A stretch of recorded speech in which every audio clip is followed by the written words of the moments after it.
La Chine, le pays où Cyprien serait un petit youtubeur. Le dragon et la couleur rouge font écho à la culture et l'histoire de la Chine, aussi appelée l'Empire du Milieu. Le propriétaire de la franchise est NetEase, une société d'internet. Elle produit aussi des jeux et les distribue sur un portail web très connu en Chine. Cette entreprise est également chargée de la distribution des jeux Blizzard depuis 2008 dans le pays. Son PDG Ding Lei est à la tête d'un monstre de plusieurs milliards de dollars. Cette franchise faisait partie des 7 premières annoncées, c'est la première équipe qui a également révélé son nom et ses couleurs. Mais alors, que vaut l'unique représentant chinois à l'Overwatch League avec uniquement des joueurs du pays? Il faut comprendre que les Chinois vivent dans l'ombre des encombrants coréens, c'est vrai qu'ils sont plutôt dominés sur l'ensemble des jeux de la région asiatique. Les équipes Overwatch chinoises jouent dans le grand major l'APAC, cependant les teams de la péninsule de Corée sont souvent de la partie.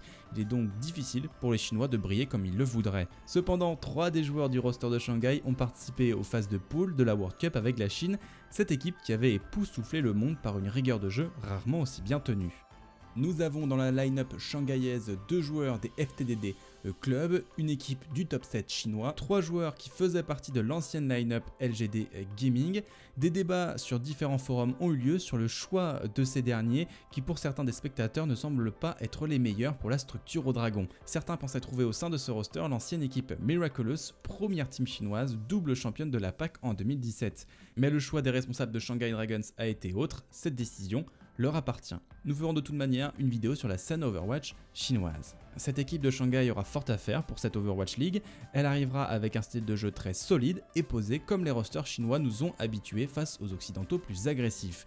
Elle aura des difficultés à aller chercher les rosters coréens, mais elle peut tenir en respect beaucoup d'autres line-up. Si vous aimez cette équipe du Dragon Noir, je vous conseille d'aller regarder leur premier match face à Seoul Dynasty, le choc de l'Orient sera passionnant à voir. Ce match aura lieu le jeudi 7 décembre en pré-saison à 5 h du matin et en saison régulière le 25 janvier à 3 h du matin.